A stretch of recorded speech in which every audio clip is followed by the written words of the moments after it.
أعوذ بالله من الشيطان الرجيم. بسم الله الرحمن الرحيم.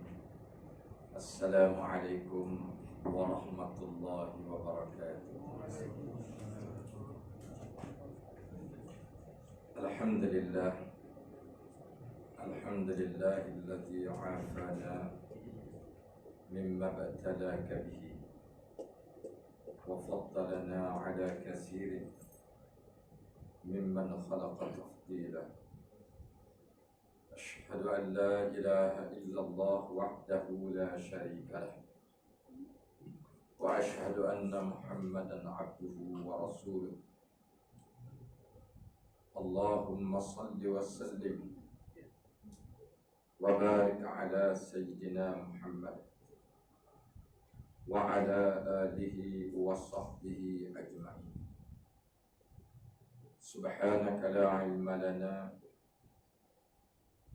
إلا ما علمتنا إنك أنت العليم الحكيم. فقال الله سبحانه وتعالى في القرآن الكريم بعد أعوذ بالله من الشيطان الرجيم: بلى من أسلم وجهه لله وهو محسن فله أجره عند ربه ولا خوف عليهم ولا هم يحزنون. Sadaqallahul azim. Sesungguhnya sesiapa yang telah menundukkan mukanya di hadapan Allah Ta'ala dan dia juga ikhlas, falahu ajruhu 'inda rabbih, maka baginya seperti ada balasan daripada Tuhannya. Wala khaufun 'alaihim wala hum yahzanun. Tidak ada ketakutan bagi mereka dan mereka tidak akan bersedih di hari akhirat kelak. Shadaqallahul azim. Alhamdulillah, segala puji bagi Allah Subhanahu wa taala telah menyelamatkan kita, membebaskan kita daripada kebelengguan, kejahilan. Jahil adalah kebelengguan yang paling dahsyat. Maka beruntunglah barang sesiapa yang diselamatkan oleh Allah daripada kejahilan. Bahkan musuh utama manusia, kata Imam Syafi'i rahimahullah ta'ala, adalah jahil. Jahil adalah musuh utama. Musuh kedua adalah nafsu. Nafsu ammarah lawamah mulhamah.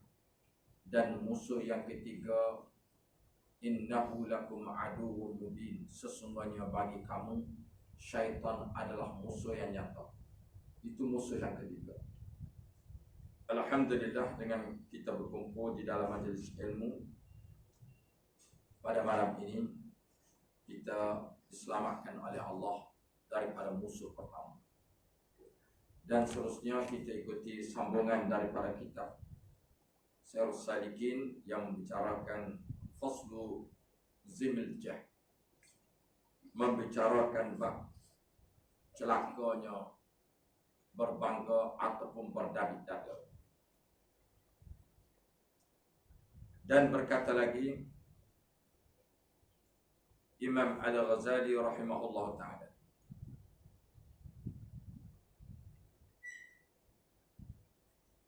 dan martabat ruh itu terbahagi tinggi daripada martabat jisim,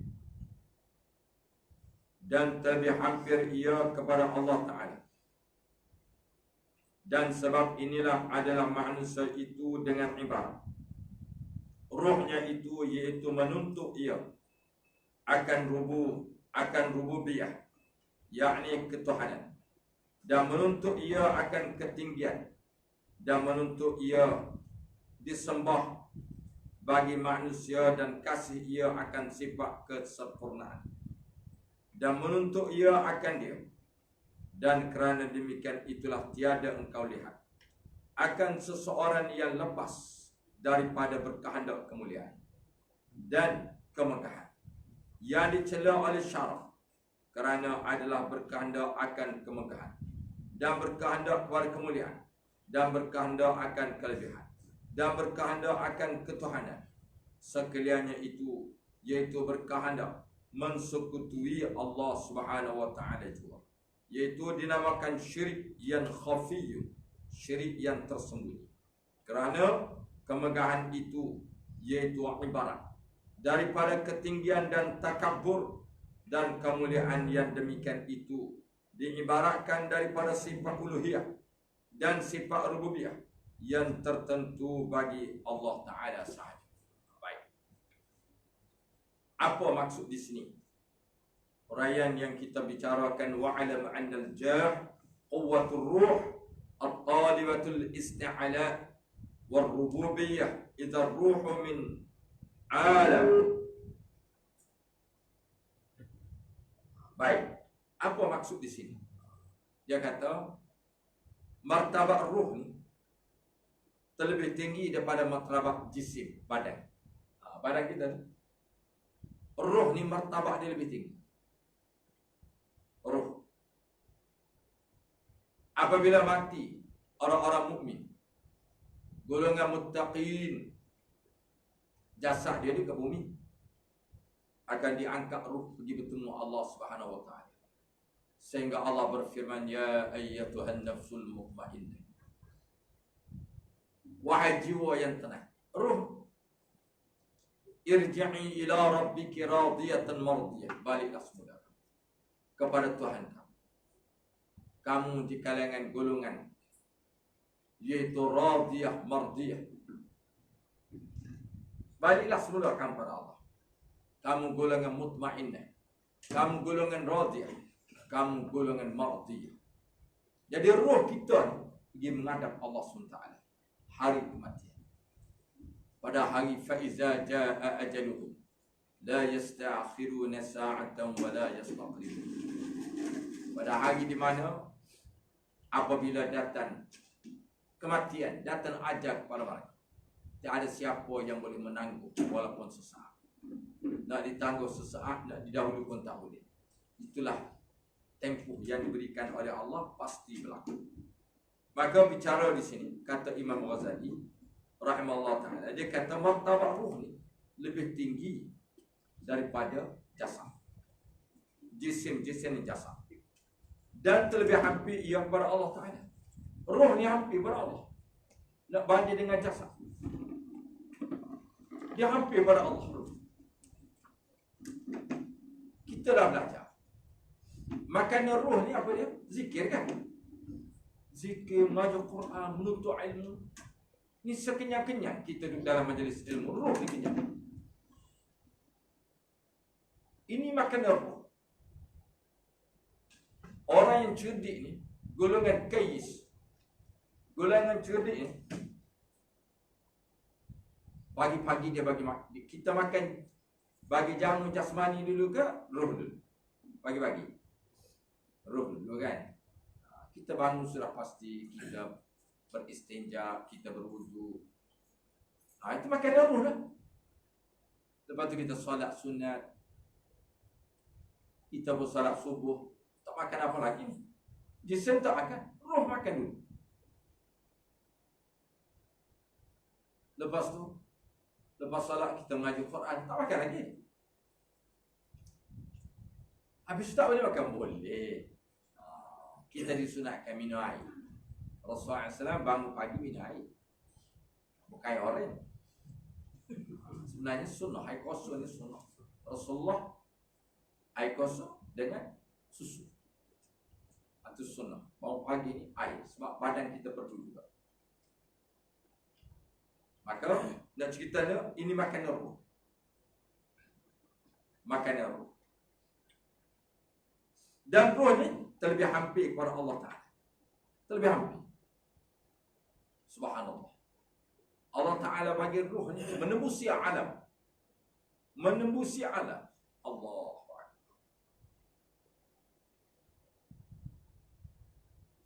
Dan sebab inilah adalah manusia itu dengan ibarat ruh. Sebab itulah manusia ni, dia ada kait mengai dengan ruh. Ada kait mengai. Kalau sekiranya orang hidup, dia panggil orang. Orang yang masih hidup, dia panggil manusia. Kalau orang dah mati, dia panggil mayat. Dia tak panggil manusia dah. Itu manusia. Dia patah. Dia panggil jenazah. Dia panggil orang mati. Dia panggil mayat. Orang hidup ni panggil manusia. Kenapa panggil manusia? Insan. Insan ni pada kalimah nas, pelupa. Itu sifat manusia.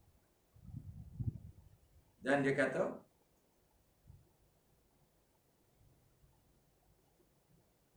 dan sebab inilah adalah manusia itu dengan ibarat rohnya itu, iaitu menuntut ia akan rububiyah, yakni ketuhanan. Roh ni dia menuntut rububiyah. Dia nak cari Tuhan. Roh ni, baik orang kafir pun, dia nak kepada ketuhanan. Sebab tu orang kafir ni, tuan-tuan, kalau kita bercakap ketuhanan, dia suka sebenarnya. Memang dia suka. Tuan-tuan cuba bercakap orang kafir. Jangan sentuh Islam dengan Hindu, dengan Buddha, tak. Kita pergi kat dia, okey. Lu tahu tak? Kita buat kita ke ada Tuhan buat kita? Mesti kata Tuhan buat. Ya? Tuhan lah dia kata. Betul, orang bukan Islam ni, dia suka bercakap bab ketuhanan. Jadi kita ni kena suka bercakap bab ketuhanan dengan dia orang. Cerita bab ketuhanan. Tuhan bagi rezeki, bagi sihat, bagi senang. Tuhan. Cuba kita berkomunikasi bab ketuhanan. Tetapi saya, orang Islam, tuan-tuan, seorang dua lah. Apabila di parlimen, seorang ahli parlimen orang Islam, dia kata, Bible dengan Injil ni tak sama. Siapa yang bantah? Melayu dulu ke Cina dulu? Melayu dulu. So tarik balik. Ni boleh jadi buat pada murtad. Jangan main-main. Allah Akbar, Allahu Akbar. Orang Melayu. Kalau lingkuang im tu tak apalah. Si barasa tu. Kau sabar dengan dia. Ini orang Melayu kita tu tarik balik. Terkejut saya dengar. Ya Allah, kata jahil dia orang ni. Dah lah hari tu kata Nabi Muhammad lari.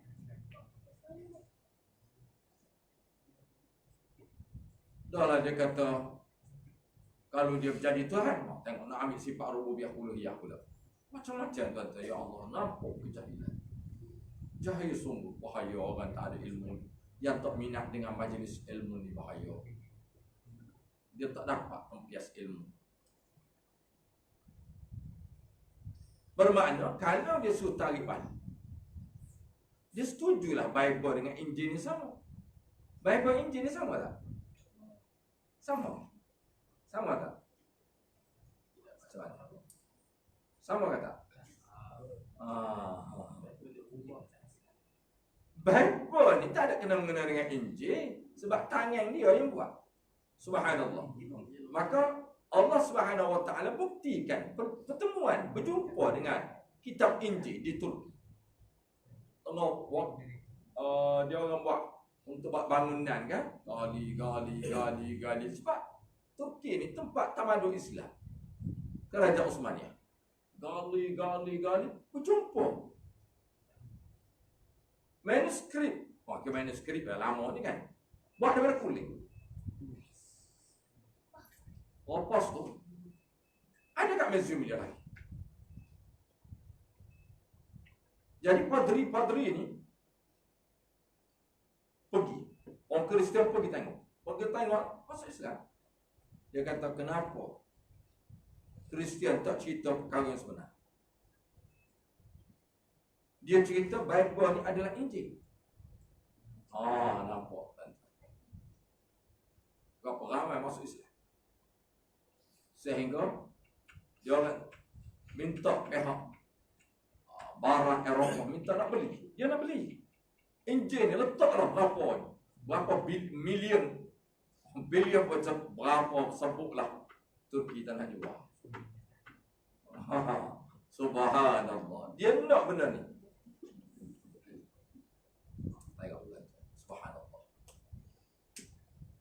Sama juga dengan NASA. Dia kaji. Dia tak cerita.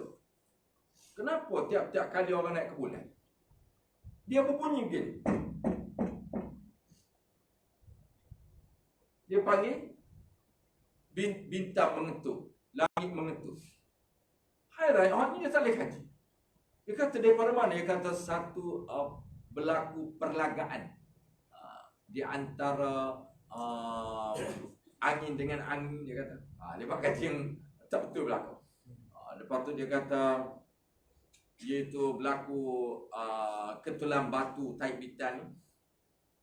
Betul-betul takkan bunyi begini. Tak biasa naik ke langit, ke bulan, tak biasa. Baik. Dia berbunyi tuan-tuan. Macam saya dah naik dah ni. Dia berbunyi gini tuan-tuan. Sekejap. Kalau tuan-tuan duduk dalam kapal angkasa tu kan, tuan-tuan boleh dengar bunyi. Macam saya naik dah ni, saya dengar dia kata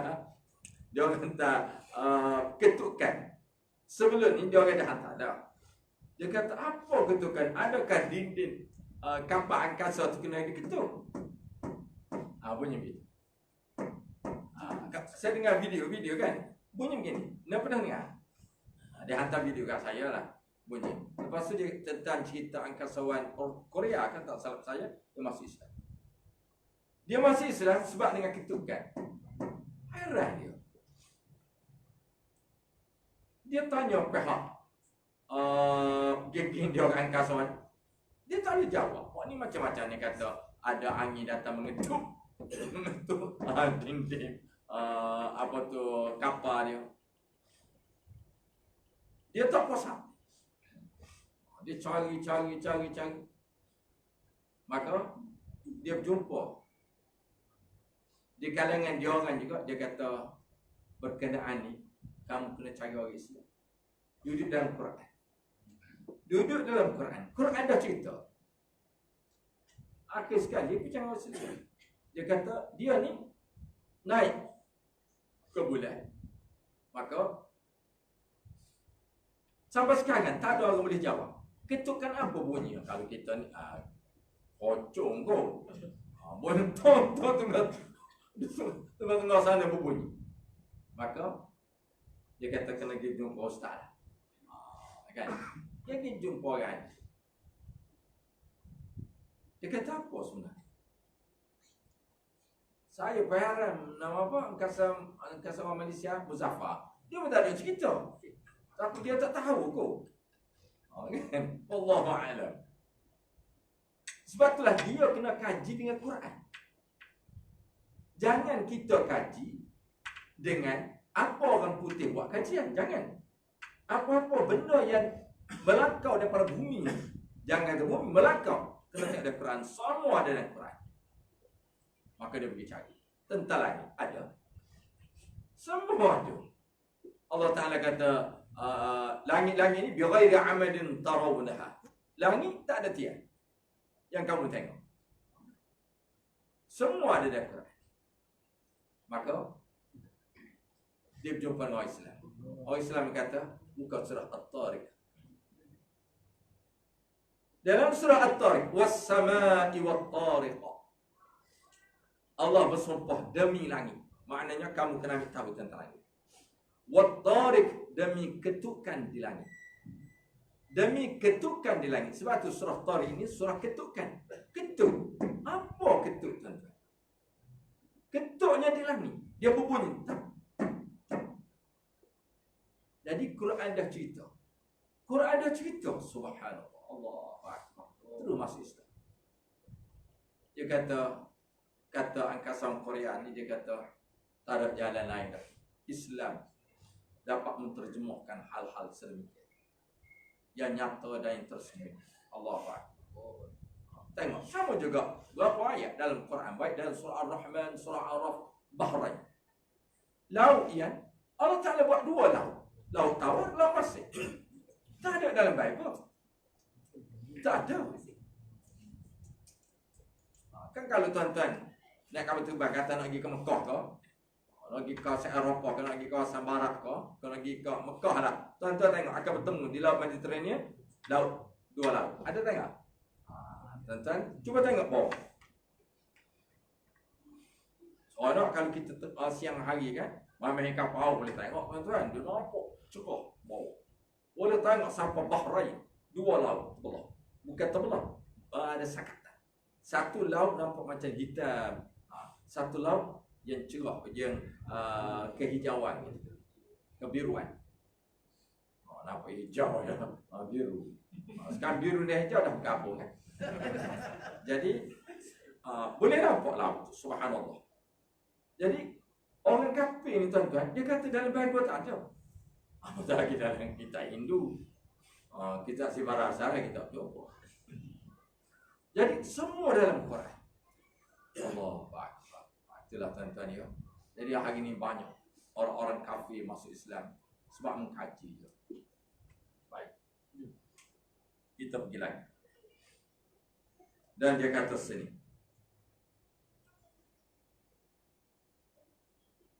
Itulah cerita roh ya. Roh ni kemuliaan dia berhajat kepada rububiyah. Apa makna rububiyah? Sifat ketuhanan. Mencipta, mentarbih, mengatur, menyusun, memberi rezeki, menarik rezeki, menghidup, memati, itu sifat rububiyah. Jadi roh ni dia berhajat kepada sifat rububiyah. Memperhambakan daripada rububiyah Allah Subhanahu wa taala.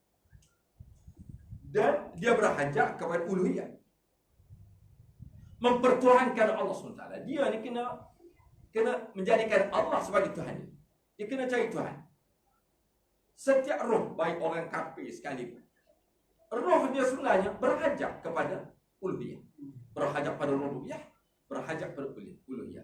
Tapi jasad ni degil, yang diseliputi oleh nafsu ammarah, nafsu lawamah, nafsu mulhamah. Maka akhir sekali hidup dia dalam keadaan tak tahu arah ke mana sebenarnya, dan menuntut ia akan ketinggian. Roh ni dia menuntut kepada ketinggian. Kalau dia tidak dibina dengan wahyillah, dengan petunjuk Allah, dengan hadis Nabi sallallahu alaihi wasallam, maka tinggi pergi pada nafsu, bukan tinggi dengan kemuliaan. Roh ni nak pada kemuliaan dan menuntut ia disembah bagi manusia. Jadi roh ni kalau dia tidak dibimbing, tidak meletakkan di tempat seperti majlis ilmu contoh, maka dia akan jadi nafsu. Maka dia suka orang sembah. Dia suka orang sembah. Bahkan dia suka dikasih ia akan sifat kesempurnaan. Dia rasa dialah hebat, yang paling sempurna. Ini dah kuasa dah. Ini dah bermula kerasa. Dan menuntut ia akan dia. Dia akan cari juga macam mana dia ni dipandang sebagai orang hebat. Allahu Akbar. Dan berkehendak. Dan kerana demikian itulah tiada engkau lihat akan seseorang yang lepas daripada berkehendak kemuliaan, melainkan nafsu. Ketika itu kelirulah. Manusia ni keliru. Mana ruh, mana nafsu. Bahkan setengah ulama kata ruh dan nafsu dia sama. Ada sebahagian kata ruh ni pakaian dia adalah nafsu. Pakaian dia adalah nafsu. Kalau nafsu ini dididik dengan baik, maka dia akan jadi nafsu yang mutmainnah, nafsu radiyah, nafsu mardiyah. Ini semua baik. Dan kemegahan yang dicela oleh syarak kerana adalah berkehendak ia pada kemegahan. Akhir sekali dia guna jisim ini. Ini jasad. Jasad ni kena megah. Kena buat satu penampilan yang megah. Satu penampilan yang megah. Ini memang tak dahsyat dah ni. Dengan roh akan ikut sekali. Dengan berselimutkan nafsu dan berjasakan jasad beginilah sebagai penampilan dalam hidup. Na'udzubillah min zalik. Dan dia kata, akhir sekali dia berkehendak pada apa? Berkehendak pada kelebihan. Dia nak lebih belakang. Apapun mesti kena lebih. Hidup ni kena lebih pada orang belakang. Tak lebih Harta pun kena lebih bercakap. Bercakap tu kena lebih-lebih. Dan berkehendak akan ketuhanan sekalian itu, iaitu berkehendak mensukutui Allah Ta'ala. Akhir sekali dia pegang dialah sebagai Tuhan. Na'udzubillah. Macam Fir'aun. Itu sifat manusia. Walaupun dia mustahil dia boleh pergi sendiri ke langit tanpa alat-alatan ke bulan, maka dia di sini dia adalah mudah. Na'udzubillah. Akhir sekali dia akan jadi syirik, dinamakan syirik khafi. Syirik yang tersembunyi dalam hati, yang tersembunyi. Dia rasa megah, dia rasa hebat. Ini yang paling Nabi sallallahu alaihi wasallam bimbang. Inni akhafu min ummati, sesungguhnya aku paling bimbang di kalangan umat. Asyirkul asghar, syirik yang kecil. Sahabat tanya, macam mana syirik kecil ya Rasulullah SAW? Jawab Nabi sallallahu alaihi wasallam, ar-riya. Dia datang riya. Riya ni dia bersokongku dengan ujub. Ujub ni lah dia rasa pelik hebatnya aku. Allahu Akbar. Beruntunglah tuan-tuan, kita berkongsi dalam majlis ilmu begini. Nak selamat daripada riya. Nak selamat daripada riya, mesti selamat daripada sum'ah. Sum'ah ni suka dipuji. Kalau orang puji kita pun kembali pada Allah. Alhamdulillah, ini semua Allah punya. Ini semuanya Allah. Dan seterusnya. Kita ikut SOP berhenti ke? Boleh sikit lagi. Tak ikut SOP dah. Baik. Akhir sekali dia jadi syirik. Na'udzubillah min zalik. Iaitu ibarat daripada ketinggian dan takabur. Jadilah dia rasa hebat. Takabur dah tuan-tuan. Dia jadi takabur. Na'udzubillah min zalik. Kita ingatkan orang sombong, kita pun sombong juga. Sebab itulah kita kena bersyukur pada Allah. Kalau kita hidup ni tuan-tuan, jangan ada semua orang suka kat kita. Biarlah kita ada orang tak suka pada kita. Dengan orang tak suka pada kita, itulah kita jadi rendah diri. Kalau semua orang suka ni bahaya tuan-tuan ni. Allahu Akbar. Dan akhir sekali dia cari rasa kemuliaan dia. Mulianya dia, bukan orang lain. Dan demikian itu iaitu ibarat daripada sifat uluhiyah. Akhir sekali dia dapat sifat uluhiyah. Wahai itu sifat Allah. Apa maksud sifat uluhiyah? Sifat ketuhanan. Dia kena jadi, dia ni diperlukan oleh orang ramai. Orang perlu pada dia. Ini bahaya. Allahu Akbar. Dia rasa dia diperlukan. Kita jangan rasa kita diperlu. Ingat ya, kalau kita ada kebolehan, ada apa-apa, jangan rasa kita diperlukan oleh orang. Kita kena kata, saya perlukan pada orang. Boleh faham tuan-tuan ya? Kita hidup ni jangan rasa, orang perlu pada saya. Kalau saya tak ada, mampu tahu. Kalau saya tak ada, teruk jing, bantah awaknya. Jadi saya ada ni, tu mampu juga. Jangan. Allahu Akbar. Na'udzubillah min zalik. Sebab itulah tuan-tuan ya, kita suami isteri. Isteri perlu pada kita ke? Kita perlu pada isteri. Suami kena kata, saya perlu pada awak. Isteri kata, saya perlu pada awak. Kita suami jangan kata, isteri perlu pada saya. Tak. Kita kena kata, saya perlu pada awak, wahai isteri.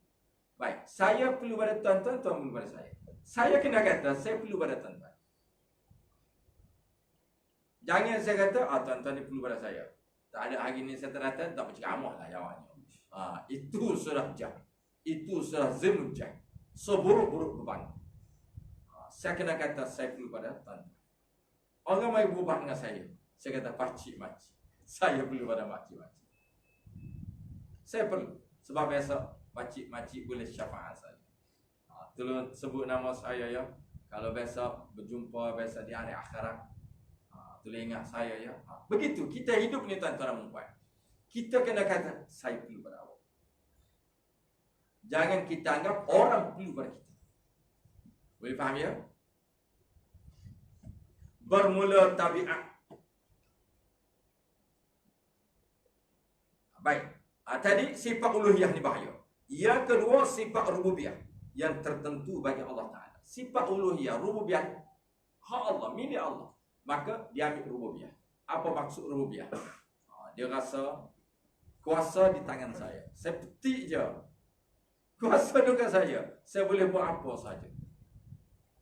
Saya nak luluh kebundian Musangkin dia rawat di tangan saya belaka. Tuan-tuan.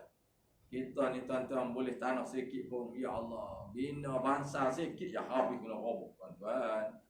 Subhanallah. Apatah lagi banglu di Subang. Apa tu Subang perantau tu tuan-tuan. Oh dahsyat. Baik seorang kajian ni tuan-tuan tak akan terlepas. Sebab itulah kita jangan kata senang nak jadi kajian. Di zaman Umar ibn Aziz rahmatullah alaihi. Umar ibn Aziz rahimahullah ta'ala. Waktu dia jadi khalifah. Maka ada seorang ni dia buat rumah di tapak tanah milik individu. Kata silap saya ya. Maka tuan tanah mengadu, ini tanah saya. Kata Umar bin Aziz, kamu ambil. Kamu, maka dia tanya. Dia kaedah fiqhnya. Tuan tanah kena tanya. Awak bina atas tanah ni tahu tak tanah saya? Kalau dia kata tahu awak kena tanggungjawab sendirilah. Robot semua pergi cari tanah lain. Ini tanah individu. Kalau dia kata saya tak tahu, saya nak tanah kerajaan, maka kita ni kena bagi juga sumbangan sekadar mana mampu untuk dia roboh rumah dia. Ataupun lebih sikit kita bagilah sikit untuk dia buat rumah. Apatah lagi kerajaan. Kerajaan ni tuan-tuan, kerajaan ni rakyat. Kerajaan kerja. Kera. Dia lama-lama jadi kera pula. Kerja. Kerja buat kerja. Dia kerajaan kena ingat tuan-tuan. Kalau dalam fiqh kerajaan, dia jangan kata tanah kerajaan tu tanah kerajaan. Tanah kerajaan ni tanah rakyat. Katalah seseorang tu dia buat tanah kerajaan. Kerajaan ada declare tak? Tanah ini tak boleh dibina apa sebab kita nak buat sekolah agama. Macam di sini. Tanah kuasa sekolah agama tak? Sekolah agama ke kuih Hindu sebenarnya sebelah ni? Kalau PH mentor confirm jadi kuih Hindu. Dia kali ikut, dia jadi sekolah agama. Dia jadi sekolah agama. Baik, dia tanah kerajaan ni. Sebab itulah kerajaan dia kena declare awal-awal. Okey, sini adalah tempat dewan. Kita bina, kita salah. Kalau kawan ni kata, dia pergi kat jabat tanah kata, ini tanah Malay Rizal. Okey, dia pun bina rumah. Kerajaan tak boleh peruntukkan tanah kecuali dia kena ganti. Buat rumah lain. Itu dah hukum syarak. Subhanallah. Hari ni roboh. Hari ni di Pulau Pinang, tuan-tuan. Habis dah Pulau Pinang, tuan-tuan. Betul. Dia tanah Melayu ni kalau lah ramai orang Melayu tak sedar, tuan-tuan, dia akan jadi jatuhnya kerajaan Campa. Tuan tahu sejarah kerajaan Campa. Kerajaan Campa ni kerajaan dia sampai di mana? Sampai di Vietnam. Kerajaan Campa ni tuan-tuan, kalau kita buka kerajaan Campa, kerajaan Kemboja tu, itu Sakibaki. Negara dia ni, dia 1800 tahun sudah wujud negara Campa. Siapa orang-orang Campa? Tuan-tuan kata, 3 negeri ni. 3 negeri ni keturunan Campa. Pertama, Kelantan. Yang tak mengaku. Kelantan ni keturunan Campa. Lepas tu Terengganu. Bahan sikit Johor juga pergi pada Campa. Orang ni orang terkejut ni. Johor ni Campa. Gabungan Riau, dia gabung semua tuan-tuan. Bila berlaku? Setelah jatuhnya kerajaan Campa. Macam mana sejarah jatuh kerajaan Campa? Kalau bukan Cina. Kalau bukan daripada tanah besar Cina. Yang Cina, Vietnam sebenarnya bangsa Cina tu tuan-tuan. Dia jajah. Macam mana bermula dia jajah? Cuba baca sejarah. Sejarahnya bermula, dia mahu buat penempatan perniagaan. Dia wujudkan perniagaan. Lepas tu dia bagi kemewahan kepada orang Campa. Melayu Campa ni Ini kisah Melayu campak. Kalau tuan pergi Kemboja, ada lagi perkampungan laut, perkampungan Melayu. Maka Allah Ta'ala hukum orang-orang Melayu campan sehingga sekarang seperti mana Allah hukum puak-puak Palestin. Sebab apa Allah Ta'ala hukum? Sebab kamu meninggalkan perintah Allah Ta'ala. Apabila kamu suka melakukan kerosakan di bumi Allah, Allah ganti kaum lain. Zahara al-fasadu fil barri wal bahr bima kasabat aydin nas liyudhiqahum ba'd alladhi 'amilu la'allahum yarji'un. Dia nampak jelas ketika mana kemungkaran dan maksiat sudah bermaharajalela di daratan dan di lautan. Dia tak cegah. Kawan ni nak tukar balik sejarah komunis. Bahawa komunis ada pejuang. Berapa ramai menentang bahawa bangun kita? Tak ramai. Tak ramai menentang. Maka terpaksalah bekas veteran-veteran askar polis semua bangkit semua. Pergi berhimpun di dataran pada Merbuk. Bantah. Sebab Mak Sabu kata komunis ni ada pejuang. Kan saya dah cerita dulu, saya pergi jumpa komunis di Bentuk. Komunis kata satu hari kita boleh rampas. Sebab dia ingat saya ni komunis.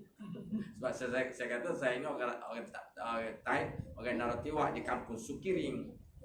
Di Naratiwak ni ada kampung Sukiring, tempat Abdullah Sidi, tempat Rasid Maidin. Jadi dia percayalah tuan-tuan. Dia kata kita satu hari kita boleh ambil Malaysia. Sebelum tu saya pergi sebelum pilihan raya di hari 14. Saya bertemu pula sepupu Teresa Kok. Duk sembang tuan. Dia kata ada sepupu dia, Teresa Kok. Dia kata geng dia ni. Tuan-tuan. Ling Guang In semua pokok dia belakang ni tuan-tuan. Saya ceramah pak ni satu surau. Dia kata seluruh sikit. Dia tunjuk gini. Orang di surau tak benar saya ceramah waktu PH mengantar. Dia buat gini saya. Mana ya? Stop. Jangan bercakap balik. Saya pun terkejut. Saya kata sudahlah. Ni kepala otak komen juga ni kata. Dalam hati saya. Dia suruh saya berhenti. Jangan bercakap bak komen ni. Dahsyat tuan-tuan. Saya kata saya pergi ke Bentuk. Sembang bawa komen ni.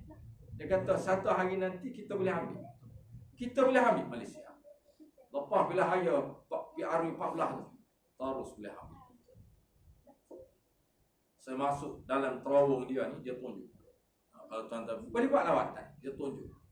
Aset-aset dia. Aset dia di Bukit Bintang, Hong Leong. Ini semua robot kop. Ini aset dia ni tuan-tuan. Genting. Tuan-tuan pergi tengok carta. Kalau tuan-tuan pergi, kena pergi dengan orang Thailand lah. Lepas tu jangan cakap Melayu sikit pun. Yalah kita buat bisu pun tak apa. Dia akan cerita tuan. Dia kata ni carta. Kita akan, sebab dia kuat ekonomi. Kuat tuan-tuan.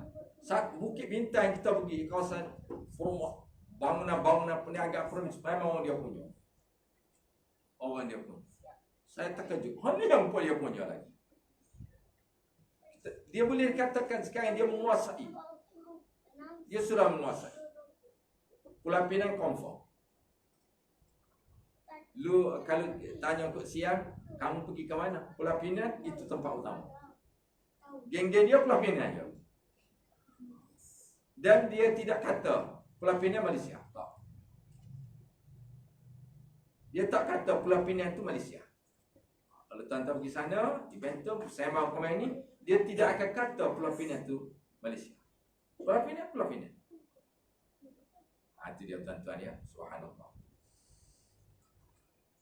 Macam mana nak kejayaan dia tuan-tuan?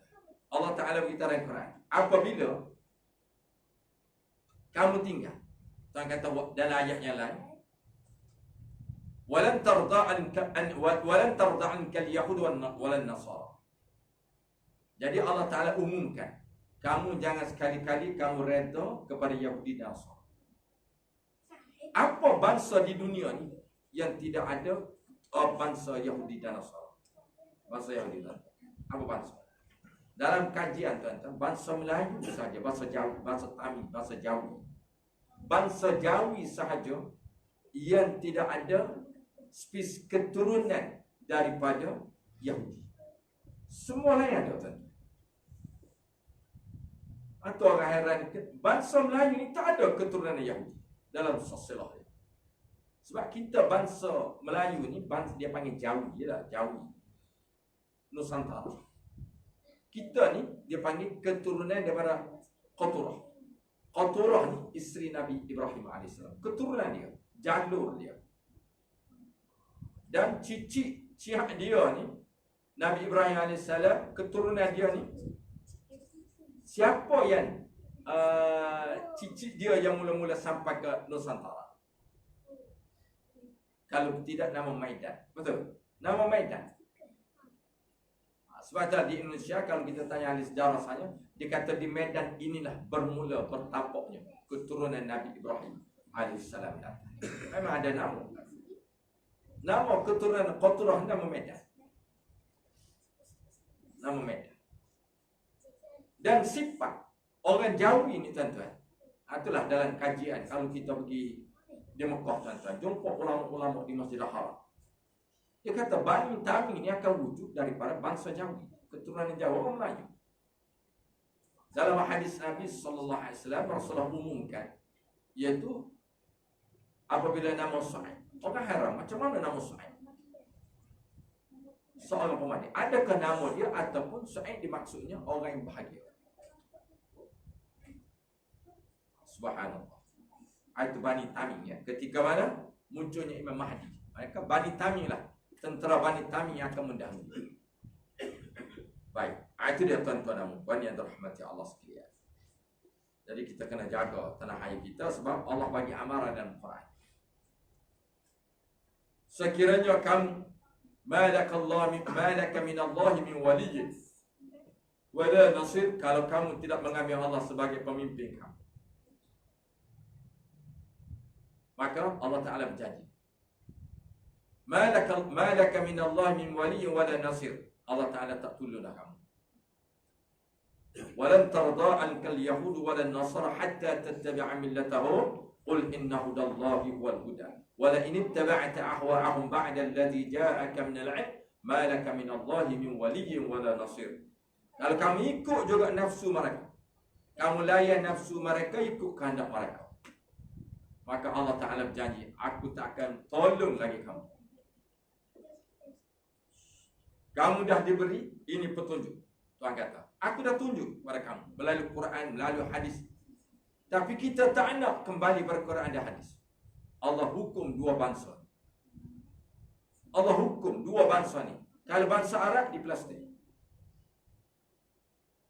di Palestin Allah hukum. Di Indonesia Allah hukum. Apabila Allah Ta'ala bagi, dia tak jaga Islam. Sampai sekarang Kristian menguasai Indonesia. Kalau kita pergi ke Cordoba kan, menguasai.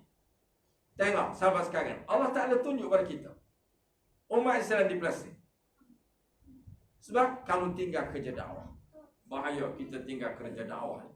Allah janji dalam Quran, wa yastabdil qauman ghairakum wa la tadurhu syai'an. Aku akan ganti kamu dengan kaum yang lain, akan perintah kamu. Bukan bangsa kamu, apatah lagi bukan agama kamu. Dia akan merintah kamu. Ambil daripada Campak, bawa sehingga ke selatan Thai. Tuan-tuan bayang berapa kali semenanjung. Ambil daripada Campak, lepas tu mula daripada Songkla, ini kawasan Islam. Kawasan Melayu Campak, bawa sampai ke Pekalan Kubur Golok, Bukit Kayu Hitam. Itu semua sepada habis dirampas oleh Siap. Sebab apa tuan-tuan? Sebab umat Islam tinggalkan muru bil ma'ruf wa nahy 'anil munkar. Mengajak manusia pada ma'ruf, cegah munkar. Subhanallah. Kita semenanjung ni tak besar tuan-tuan, kecil sangat. Sangat-sangat kecil. Itulah ya apa? Kita kena tengok pada sirah-sirah. Sebab itulah kita tengok Islam ni, kita dalam pengajian ilmu sirah kita kena ambil tahu. Sebab itulah orang kafir dia takut pada orang Islam ni banyak pada sirah. Ambil pada sirah. Panduan dah ada di depan. Hidup ni ada panduan. Lepas tu kita kena ada ulama tuan-tuan. Ulama sentiasa memimpin. Orang ada tanya. Dia kata, kenapa pastor bertanding di cakap pilihan raya Sabah pula? Tuan-tuan nak mengantuk tadi. Dia kata, kenapa hari ni kita tidak bertanding di Sabah? Oh, paling tepat jawapan dia kata, saya serah kepada kepimpinan ulama. Itu paling tepat. Dia kata dia tak tahu. Ridwan Tijawab. Dia kata ini adalah strategi. Tengok, orang ilmuwan ni dia jawab. Baik, kita ambil sirah. Saya nak bawa satu sirah. Satu sirah tuan-tuan. Dia ada kalanya seseorang yang jadi ketua, ada kalanya dia perlu beritahu kepada tentera dia. Ada kalanya dia tak perlu bagi tahu. Baik, saya nak berkongsi. Pentingnya hari ini kita meletakkan ulama sebagai pemimpin. Penting sangat penting. Sebab tak ada yang menguasai ilmu sirah kecuali ulama. Yang menguasai sirah-sirah. Sirah ni bukan satu, bukan dua. Berjuta-juta sirah. Sirah ni perjalanan orang dulu. Ambil daripada zaman Nabi Adam. Itu semua sirah. Lagi banyak membaca, lagi banyak kita faham sirah. Lagi bijak kita tuan-tuan. Subhanallah. Ada Syekh Al-Azhar. Orang pergi tanya dia. Dia kata, siapa orang paling bijak sirah di Malaysia? Ulama. Kata Syekh Al-Azhar, kamu pergi cari Haji Ali. Haji Abdul Hadi. Kamu pergi cari Abdul Hadi. Ini orang kaya dengan sirah. Tengok tuan-tuan, orang kaya dengan sirah ni tuan-tuan, subhanallah. Kita tak sempat nak fikir. Sebab planning dia, ya Allah, tinggi. Orang belajar sirah. Maka saya nak berkongsi ada satu kisah di zaman Rasulullah SAW. Ketika Rasulullah SAW arah untuk peperangan di Yarmouk untuk lagi kawal kemarahan orang-orang bukan Islam ni untuk nak serang Madinah. Maka Islam pergi terlebih dahulu. Sebelum dia datang, Islam pergi dulu cari dia. Tengok, satu strategi. Sebab ketika itu Rasulullah dah dengar ada tentera musyrik ini gabungan daripada Yahudi, Nasrani nak datang serang Madinah. Ya.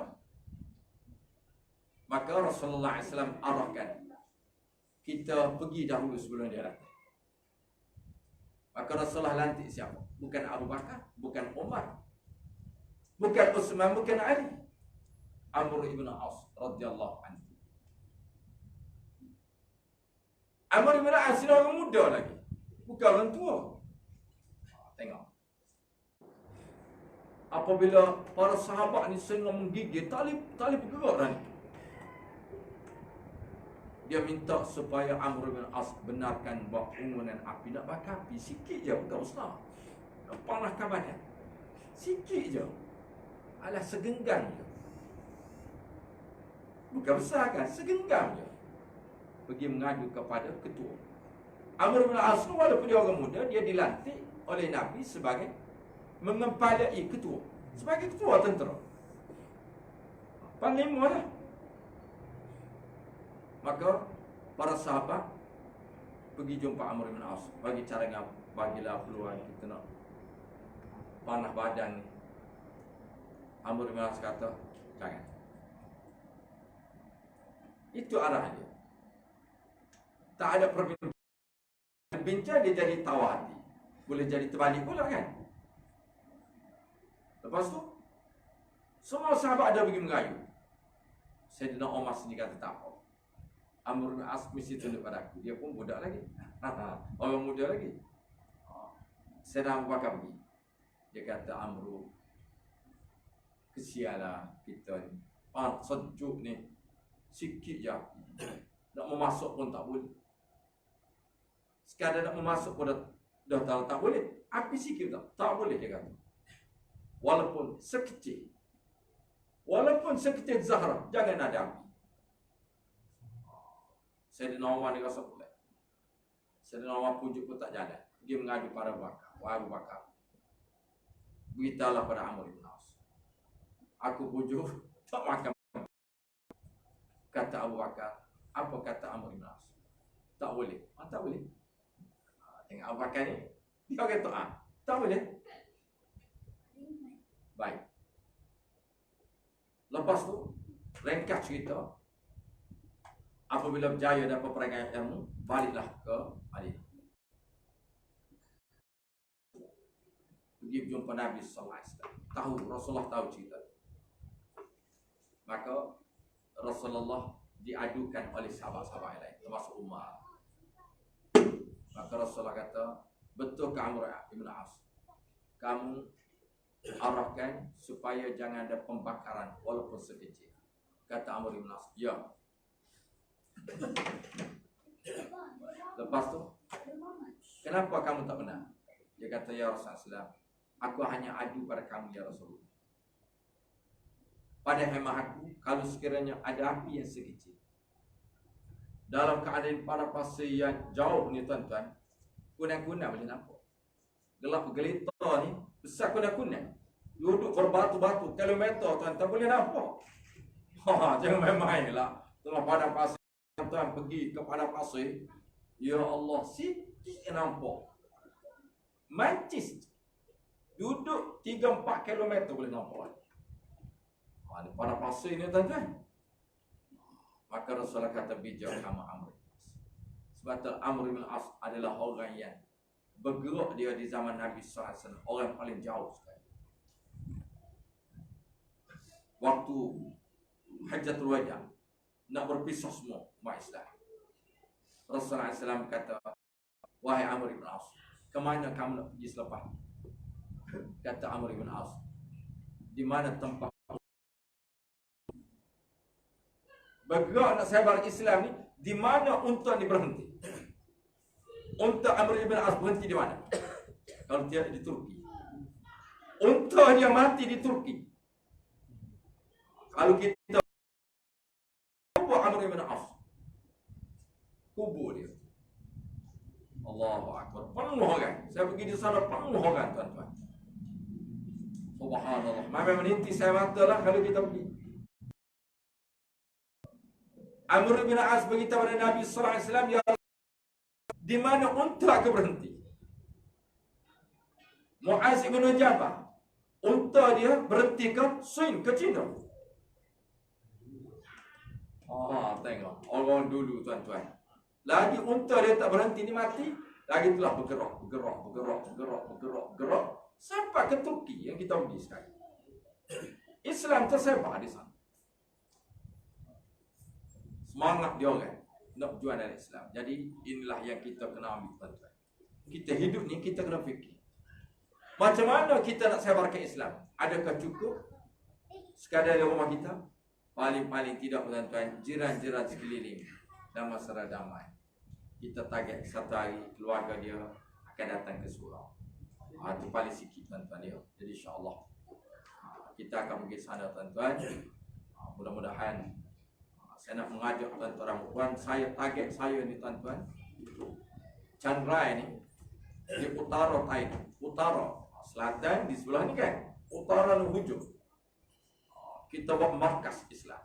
Saya buat markas Islam di sana untuk kembangkan Islam. Kalau kita berkembang di situ tuan-tuan, dia akan pergi ke Laos, dia pergi ke Myanmar, dia akan pergi ke Vietnam, dia akan pergi kepada China.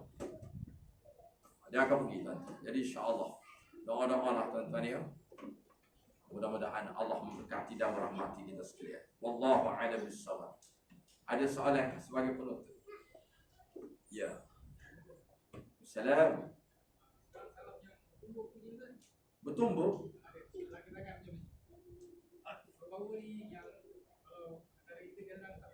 Oh.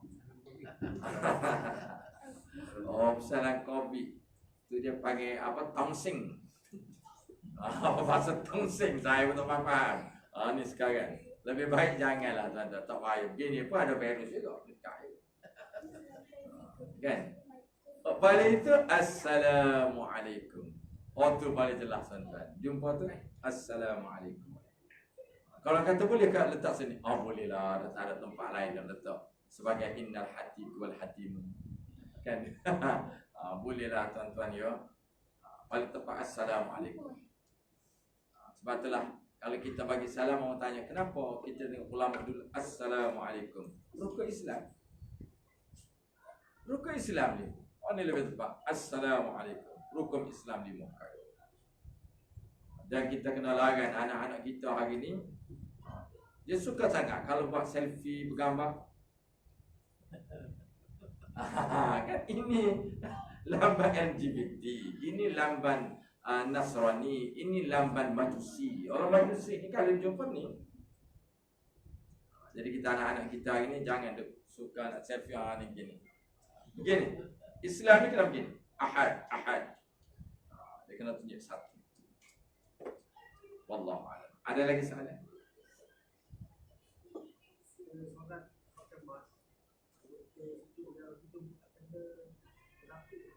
Baik. Bagus soalan. Apa hukum kalau kita pakai mask? Jadi hidung kita tidak kena lantaian. Dalam mazhab Hanafi, kalau hidung tak kena lantai tidak sah. Dalam mazhab Hanafi, Asy-Syafi'i dahi dan sempadan dahi di antara dua bulu kening. Baik. Dan Asy-Syafi'i dia letak di sini. Jadi pendapat Imam Syafi'i dipakai oleh masyarakat Nusantara. Kita pakai tuan-tuan. Hanafi dia mesti kena hidung. Sebab tu orang Arab Hanafi ni tak boleh hidung tinggi, kena dahi, kena hidung. Kita hidung kita yang pipih datang Melaya, yang bulat datang Kuala. Jadi tak kena tuan-tuan, tak apa. Hanya saja asal dia makruh.